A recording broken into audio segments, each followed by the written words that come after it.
Let me ask you something. Imagine I hand you two smartphones. They have the same camera, the same battery, the same processor, the same performance.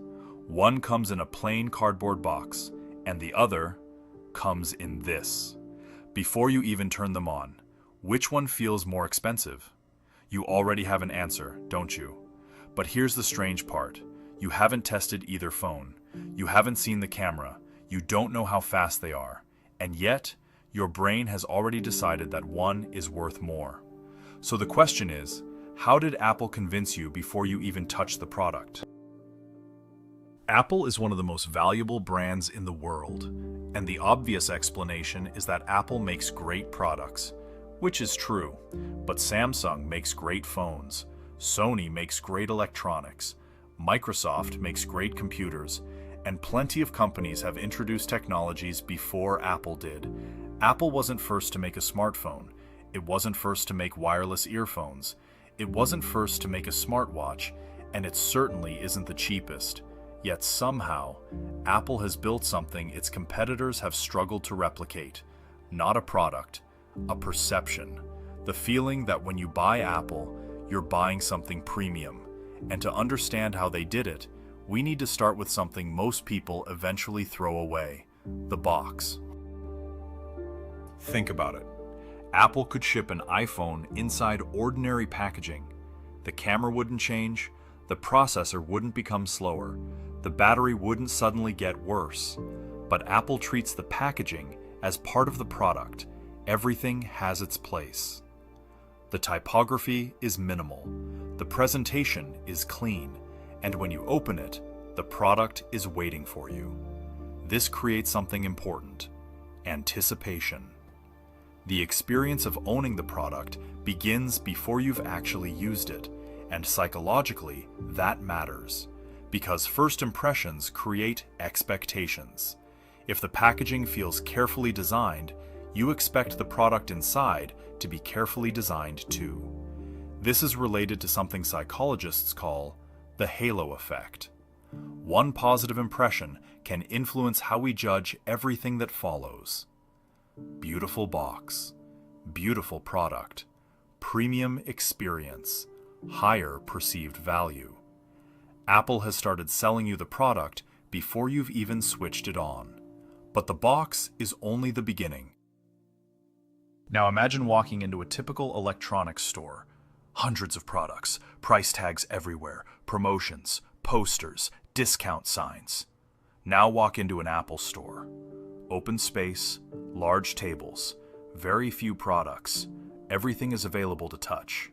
There's almost nothing competing for your attention. That's intentional. Apple realized something important.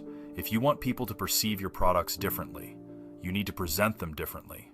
So Apple stopped depending entirely on other retailers to tell its story. It created its own environment. The store became part showroom, part playground, and part advertisement. You don't just see the product, you touch it, you use it, you imagine owning it. And suddenly, Apple isn't competing with the 50 other laptops sitting on the shelf next to it. For a moment, Apple has your complete attention. Then there's the price. Apple has spent decades positioning itself toward the premium end of technology. But here's where it gets interesting. A higher price doesn't only tell you what something costs, it can also influence what you think something is worth. When we don't have perfect information about quality, price can become a shortcut. More expensive? Maybe it's better. Of course, that isn't always true, but Apple doesn't rely on price alone. The design feels premium, the packaging feels premium, the store feels premium, the advertising feels premium. Then you see the price, and suddenly, the price makes sense within the story you've already been told. That's the key. Apple doesn't simply put a premium price on an ordinary experience. It builds the experience first, then charges accordingly. And then Apple does something even smarter. It makes your first Apple product more valuable when you buy your second. You buy an iPhone. Then you get AirPods. They connect almost instantly. You buy an Apple Watch. Now it works with your iPhone. You get a Mac. Your photos are already there. Your files sync. Your messages follow you.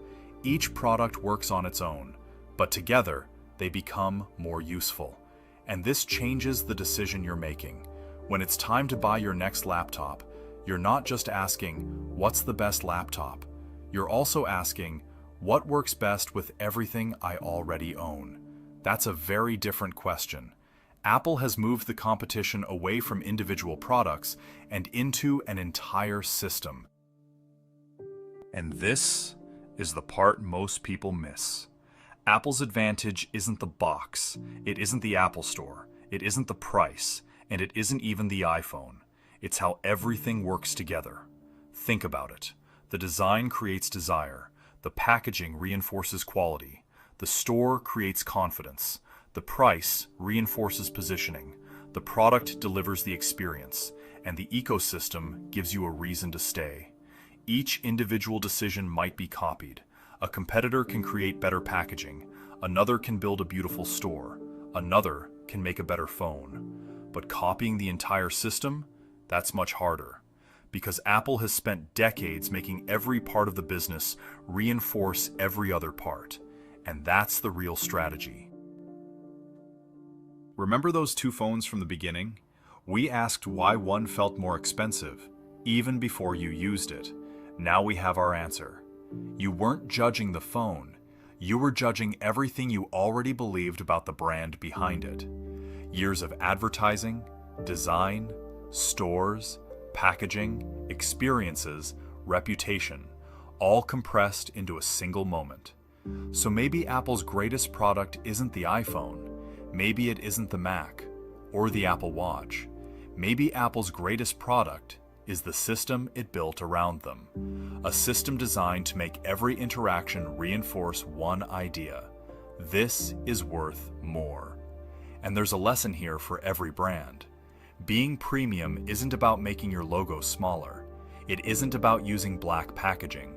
And it definitely isn't about simply raising your prices. Premium is what happens when every interaction with your brand tells the same story. Your product, your packaging, your website, your customer service, your marketing. If one says premium and another says cheap, the illusion breaks. Apple understood something most brands still struggle with. People don't experience your business as separate departments. They experience one brand. And when every part of that brand says the same thing, people believe it. That's Apple Decoded.